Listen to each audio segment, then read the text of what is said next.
Hello, guys. This time you are going to listen to chapter 3 of this book, and again, at the end of the recording, you have to answer 4 questions which are connecting to this chapter. Chapter 3, The Mystery of Allegra. In England, I went back to school and my studies, but I didn't forget Allegra. I wrote letters to her and sent some small presents.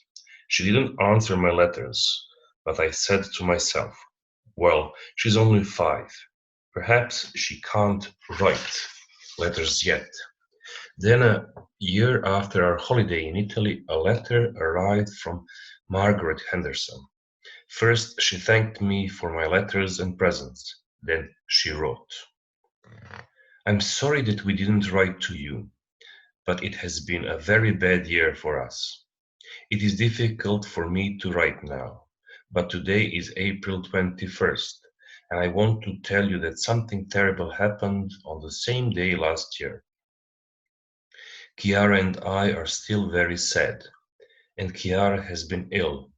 She doesn't eat much, and she doesn't want to speak to anybody. Now I will tell you why. A week after your holiday, our little Allegra got a fever. A few days later, the fever was worse and we called the doctor.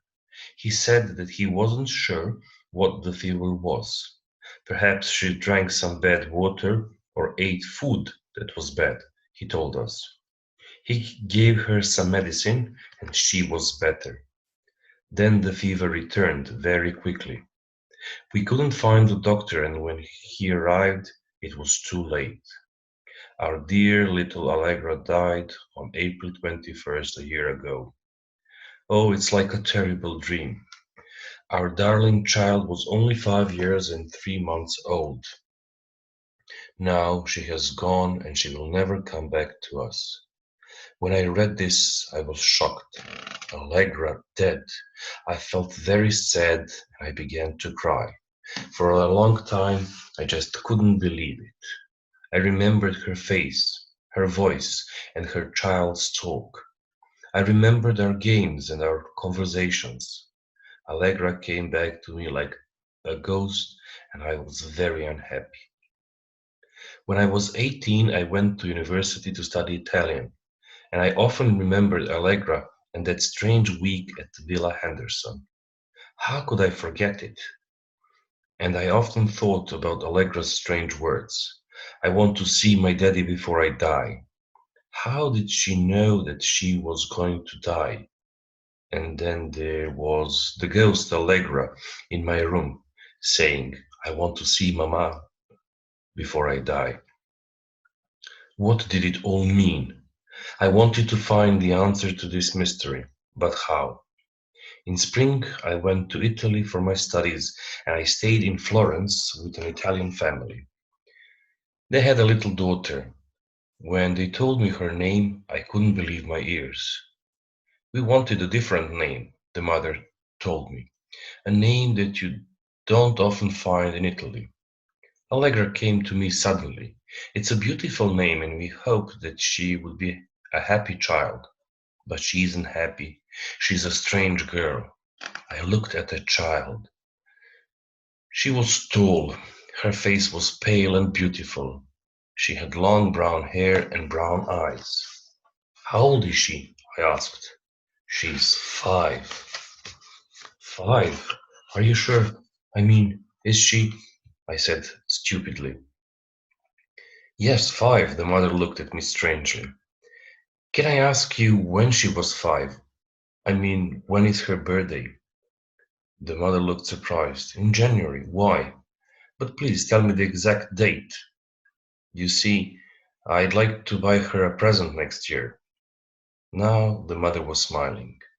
She was born on January 21st. When I went to my room that night, I was afraid and I didn't go to bed. I was thinking about Allegra Henderson. She died on April 21st when she was 5 years and 3 months old. So she was born on January 21st too. Was it possible that this Italian Allegra had the same name, the same birthday, the same age? I couldn't sleep, so I tried to read a book about some English poets in Italy, but I couldn't. I was waiting. She came at midnight. I looked at my watch, and then she was there in a dark corner of my room. A beautiful blonde child, her skin like milk, her eyes like the blue of an Italian sky. She wore a long night dress. Allegra, will you take me to my mamma? She asked her in her beautiful English. She's at Bagno Ripoli. It isn't far from here. I was very afraid now, and I shouted, "Go away, go away!"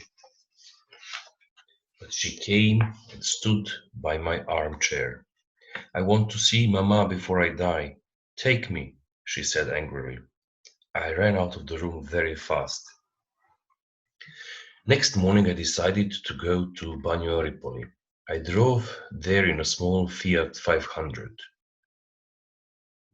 There were only a few houses and a small church called Santa Maria dell'Antella. I went into the church, but there was nothing special about it. Then I walked around a small cemetery behind it, but I didn't see anything different, so I decided to go back to Florence. When I was going out of the cemetery, I saw a tombstone with some English words in it. I stopped and read, "Here lies Claire Claremont, died in Florence, March 19, 1879, aged 81. The name Claire again. That's the name of the ghost Allegra's mother. I was surprised, but I still didn't understand anything. In Florence that afternoon, I decided to go to a bar and read the book about the English poets. While I was reading about Byron and Shelley, I began to understand the mystery of Allegra. That's it. That's the chapter 3. Now here are the questions. Write answers to these questions. Why didn't Allegra answer Adrian's letters? How old was Allegra on April 21st? Why was Adrian surprised about Italian Allegra's birthday?